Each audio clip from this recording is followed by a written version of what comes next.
사랑하는 추업제교회 성도 여러분, 유튜브 시청자, 구독자 여러분 반갑습니다. 김정빈 목사입니다. 간밤에도 평안히 잘 주무셨습니까? 오늘은 2025년 9월 18일 목요일 아침입니다. 오늘도 주 안에서 복된 날 되시기를 주의 이름으로 축원드립니다. 자, 기도하고 오늘의 말씀 묵상을 시작합니다. 하나님 아버지 감사합니다. 간밤에도 지켜주시고 이렇게 좋은 날 허락하시니 감사합니다. 이 하루도 하나님 영광 위에 살아가게 하시고 주의 뜻을 이루는 복된 날 되게 하여 주옵소서. 이 시간을 통하여 주의 음성 듣게 하시고 주의 뜻을 깨닫는 복된 시간 되게 하여 주옵소서. 이 시간을 주께 의탁하옵고 예수님 이름으로 간절히 기도하옵나이다. 아멘. 네, 오늘 함께 우리 말씀 묵상하실 본문의 말씀 로마서 7장 7절부터 25절까지의 말씀입니다. 좀 길기 때문에 우리 한 번만 개정판으로 읽도록 하겠습니다. 그런즉 우리가 무슨 말을 하리요? 율법이 죄냐? 그럴 수 없느니라. 율법으로 말미암지 않고는 내가 죄를 알지 못하였으니 곧 율법이 탐내지 말라 하지 아니하였더라면 내가 탐심을 알지 못하였으리라. 그러나 죄가 기회를 타서 계명으로 말미암아 내 속에서 온갖 탐심을 이루었나니 이는 율법이 없으면 죄가 죽은 것임이라. 전에 율법을 깨닫지 못했을 때에는 내가 살았더니 계명이 이름에 죄는 살아나고 나는 죽었도다. 생명이 이르게 할 그 계명이 내게 대하여 도리어 사망에 이르게 하는 것이 되었도다. 죄가 기회를 타서 계명으로 말미암아 나를 속이고 그것으로 나를 죽였는지라. 이로 보건대 율법은 거룩하고 계명도 거룩하고 의로우며 선하도다. 그런즉 선한 것이 내게 사망이 되었느냐? 그럴 수 없느니라. 오직 죄가 죄로 드러나기 위하여 선한 그것으로 말미암아 나를 죽게 만들었으니 이는 계명으로 말미암아 죄로 심히 죄되게 하려 함이라. 우리가 율법은 신령한 줄 알거니와 나는 육신에 속하여 죄 아래에 팔렸도다. 내가 행하는 것을 내가 알지 못하노니 곧 내가 원하는 것을 행하지 아니하고 도리어 미워하는 것을 행함이라. 만일 내가 원하지 아니하는 그것을 행하면 내가 이로써 율법이 선한 것을 시인하노니 이제는 그것을 행하는 자가 내가 아니요 내 속에 거하는 죄니라. 내 속 곧 내 육신에 선한 것이 거하지 아니하는 줄을 아노니 원함은 내게 있으나 선을 행하는 것은 없노라. 내가 원하는 바 선은 행하지 아니하고 도리어 원하지 아니하는 바 악을 행하는도다. 만일 내가 원하지 아니하는 그것을 하면 이를 행하는 자는 내가 아니요 내 속에 거하는 죄니라. 그러므로 내가 한 법을 깨달았노니 곧 선을 행하기 원하는 나에게 악이 함께 있는 것이로다. 내 속 사람으로는 하나님의 법을 즐거워하되 내 지체 속에서 한 다른 법이 내 마음의 법과 싸워 내 지체 속에 있는 죄의 법으로 나를 사로잡는 것을 보는도다. 오라 나는 공고한 사람이로다. 이 사망의 몸에서 누가 나를 건져내랴.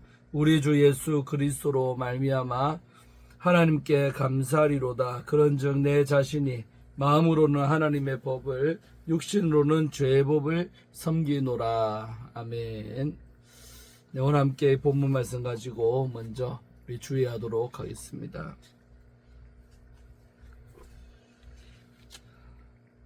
오늘 우리 7절부터 13절까지 전체 말씀은 우리 율법에 대한 질문과 설명이 나오고 있습니다. 바울은 예상 가능한 이 비판에 대해 선제적으로 반응을 하고 있습니다. 율법이 악한 것은 아니다. 율법은 고유한 기능을 담당하고 있습니다. 선악과 자체가 악한 것은 아닌 것 같이 율법은 선과 악을 판별하는 기능을 담당합니다. 다만 율법의 의를 제공하는 능력은 없습니다. 율법의 기능은 죄를 밝히는 것입니다. 바울은 본문 안에서 죄를 알려주고 있습니다. 7절과 8절이죠. 죄가 살아난다. 우리 9절에서 12절 등의 표현을 통해 설명을 하고 있습니다. 바울은 8절에서 진짜 문제가 무엇인지 이야기를 하고 있습니다.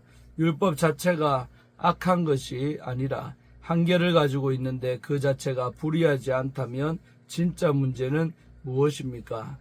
죄가 계명, 율법으로 말미암아 탐심을 이룬 것입니다. 이는 무슨 뜻입니까?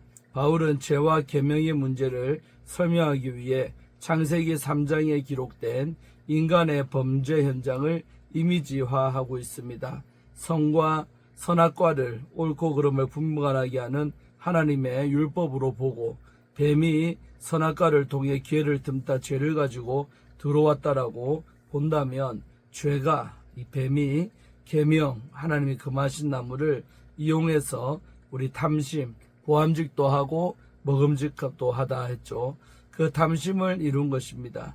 이와 같은 이해는 바울 시대 유대인들의 견해와 매우 큰 차이를 보이고 있는 것입니다. 유대인들의 율법으로 인해 자기들이 죄로부터 멀고 악에 대한 처방전을 가지고 있다라고 생각을 했습니다. 그러나 바울은 율법이 하나님의 계명으로서 거룩하고 선하지만 죄를 벗어나게 하는 것이 아니라 죄를 더 명확하게 드러내는 기능을 가지고 있음에 집중을 합니다. 9절에서 10절에서 바울은 자신만의 율법관을 제시합니다. 그것은 율법이 죄를 더하게 하여 결국 사망에 이르게 한다는 것입니다. 계명의 본질은 생명에 이르게 하는 것입니다. 하나님이 이스라엘 백성에게 이 계명을 주신 목적도 그들을 심판하기 위함이 아니라 그들에게 천대까지 복을 주시기 위함이며 언약 백성으로 살게 하기 위함입니다. 그러나 이스라엘은 율법의 본래 목적을 이루는데 실패를 했지요. 계명에 온전히 순종하면 그 계명에 따라 이 생명이 주어지지만 문제는 인간에게 그런 능력이 없다라는 것입니다. 이것이 바울에게 일어난 생각의 바로 전환입니다. 율법은 선하고 거룩합니다. 그리고 율법을 온전하게 행할 수 있다면 그들은 율법이 정한 대로 의롭게 여깁니다. 2장의 내용이죠. 그런데 문제는 율법을 행할 능력이 인간에게는 없다는 것입니다. 우리 3장 모든 인간이 죄인이라는 거죠. 율법은 본래 선한 것이고 생명으로 인도하기 위해 디자인 되었지만 죄 아래 있는 인간들은 그 본래 목적을 이루지 못하고 율법으로 말미암아 저주에 이르게 됩니다. 즉 율법은 선하지만 율법이 있기 전 죄의 유입으로 인해 죄의 지배를 받는 자들에게는 율법을 온전히 성취할 능력이 없습니다. 율법에 실패한 이들은 필연적으로 율법이 정한 정죄에 이르게 됩니다. 바울은 율법의 가치를 의심하거나 율법 자체를 부정한 것이 아니라 죄 아래 있는 인간의 무력함과 한계를 설명하는 것입니다. 자, 우리 14절부터 20절까지의 전체 말씀은 인간의 연약함과 이 내적 갈등에 대해서 말을 하고 있습니다. 그와 같은 상태를 바울은 죄 아래 팔린 상태로 묘사를 합니다. 14절이죠. 인간에 속한 육체에 속한 인간의 한계가 이 율법을 통해서는 사망밖에 발견할 수가 없기 때문에 이 사망의 책임은 율법에 있지 않고 죄에 있습니다. 그리고 죄 아래 팔려있는 인간의 상태를 1인칭 관점인 공고한 나를 통해 설명을 하고 있는 것입니다. 바울이 7장에서 설명하는 공고한 나는 그리스도 안에서 새로운 시대가 시작되었음에도 여전히 율법 아래 있는 자들의 상태를 묘사하고 있습니다. 이와 같은 독법은 로마서 5장부터 이어지는 문맥에서 볼 때 잘 이해할 수가 있습니다. 바울은 5장에서부터 대조를 사용했습니다. 아담과 예수의 대조, 그리고 아담 아래 있는 인류와 예수 아래 있는 인류의 대조, 죄와 사망과 의와 생명의 대조, 또 육체와 성령의 대조가 그것입니다. 이와 같은 대조로 율법의 위치를 조명합니다. 즉 율법 자체가 악한 것이 아니라 두 개의 대조되는 시대와 지배체제에서 율법을 대할 때 얻게 되는 두 개의 다른 결과입니다. 육신에 속한 이, 즉 죄 아래 팔린 이들은 신령한 율법을 대할 때 사망에 이를 수밖에 없습니다. 육신에 있는 이들은 원함은 있으나 행함은 없지요. 왜냐하면 그들을 주장하는 힘은 죄이기 때문입니다. 21절부터 25절의 말씀은 하나님의 법과 죄의 법의 싸움에 대해서 말하고 있습니다. 육에 속하여 죄 아래 팔린 상태에서는 율법의 지시를 따르길 원할지라도 율법이 요구하는 것을 행할 수가 없습니다. 육에 속하여 죄 아래 팔려 있는 자들이 결국 경험하게 되는 것은 원하는 것과 행하는 것 사이의 괴리입니다. 그리고 그것이 바로 사망의 몸에 속한 자의 결과라는 것을 깨닫게 됩니다. 바울은 18절에서 언급한 이야기를 다시 21절에서 반복을 합니다. 선을 행하기 원하는 나에게 악이 함께 있는 것을 깨달았다는 것입니다. 속사람은 우리 거룩한 율법을 갈망하지만 지체에 있는 다른 법이 마음의 법과 싸워 죄의 법으로 사로잡습니다. 바울은 23절에서도 다시 한번 내적 투쟁을 암시를 하고 있습니다. 하나님의 법, 이제 이게 속사람 마음의 법이죠. 이 하나님의 법과 죄의 법, 죄의 법은 이제 지체, 다른 법, 지체 속에 있는 법, 이렇게 또 다르게 표현됐죠. 두 개의 법이 갈등하고 싸우는 결과로 바울의 절규가 나타나고 있습니다. 즉 24절에서 애통하는 사람은 하나님의 법을 지키고 싶은데 그러지 못하는 중생한 신자라기보다 두 개의 법으로 대변되는 두 지배 세력의 갈등, 또 죄의 법과 죄의 세력에 사로잡혀 선한 하나님의 법인 율법을 지키지 못하는 인간의 그런 한계에 대한 애통함으로 확장해 볼 수가 있습니다. 다시 말해 이 공고함은 생명의 근원이신 그리스도 밖에 거하여 참된 자유를 맛보지 못하는 자가 율법을 마주할 때 경험하는 그런 절망입니다. 바울은 감사로 7장을 마무리합니다. 이것은 8장의 전환을 암시합니다. 애통과 울부짖음이 감사로 바뀌는 이유는 그리스도 예수 안에 있는 생명의 성령의 법이 죄와 사망의 법에서 우리를 해방했기 때문입니다.